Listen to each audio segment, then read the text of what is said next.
question. I had to think about it for a minute, but then I did some research, and the answer is always the same. What's most important, the past, the present, or the future? Think about it for a second. What's more important, the past, the present, or the future? How many think that the past is more important? Please raise your hand. How many people think the present is most important? How many think the future? Very good. How many didn't vote just now? Maybe overwhelmed by the idea. It's a deep question. It's not an easy question to answer. But all the great philosophers say that the present is the most important moment. Absolutely. You have to live for the day, and you have to take care of yourself.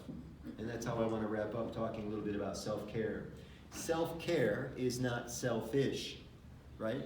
So you're the one that has to be in control of your own diet, your own exercise, your own mood, all that stuff. And even if you live with somebody and you're really tight with that person, your partner, the family, right? Because sometimes we put it off on the family. Well, my family won't eat this. So that means you end up eating something else. And of course you don't want 6 people cooking in the kitchen at the same time, but wouldn't it be better if just everybody got healthy?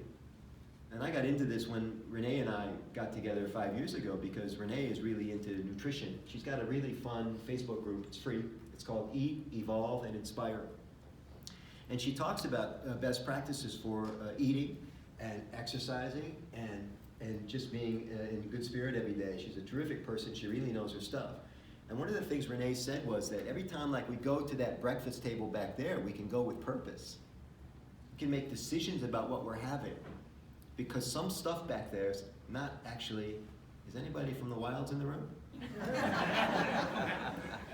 Some of the stuff on every breakfast buffet is not actually good for you.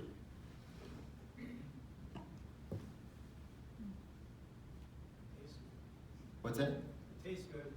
Yeah, of course, it tastes good. And if your purpose is, just rewarding yourself, that's cool, right? But what happens is in this comfortable lifestyle that we live, we reward ourselves at breakfast, and then we reward ourselves halfway through the morning, and then we reward ourselves at lunch, and then we have a snack in the afternoon. We're watching Netflix at night, we reward ourselves again. I see heads nodding, I see people getting hungry. The pain of discipline or the pain of regret. So there's this thing now called forever chemicals, and we ingest them, and we ingest them willingly. Because nothing ever goes in your mouth without your permission, correct? Please tell me that's true. So we make these choices, and because we don't feel the ill effects right away, we keep making the same choice every day. And then over time, what happens is an accumulation, an accumulated effect inside the system. And if you stop eating forever chemicals today, it would take 4 years, they're called forever. It would take 4 years for those chemicals to clear your system. Google it. And it's just choices. And so when you eat with purpose, right, everything gets better. There are lots of people in pain right now. They have inflammation, they don't feel good, they're sluggish, they don't have any energy, right? Maybe people in this room. And that is not normal. But the problem is this thing called gaslighting. And if everybody says they're stressed and tired, you think, well, it's okay, everybody's stressed and tired. It's not really a problem for me to be that way. And it's a big mistake. And that's why this next generation coming up will be the first generation in eons that might pass away younger than the prior generation.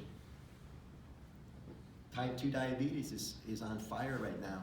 Talk about an epidemic. There's a type 3 diabetes now.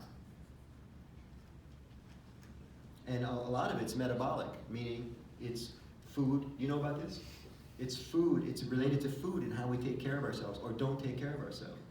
And so a little bit of a wake-up call about living a better life and having fun. And I love helping Rotarians with this because you all are great people.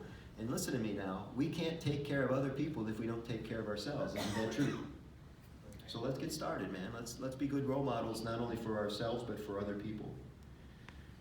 I have a little goodbye story I want to give you before we go, but let's do Q&A if anybody has any questions about anything.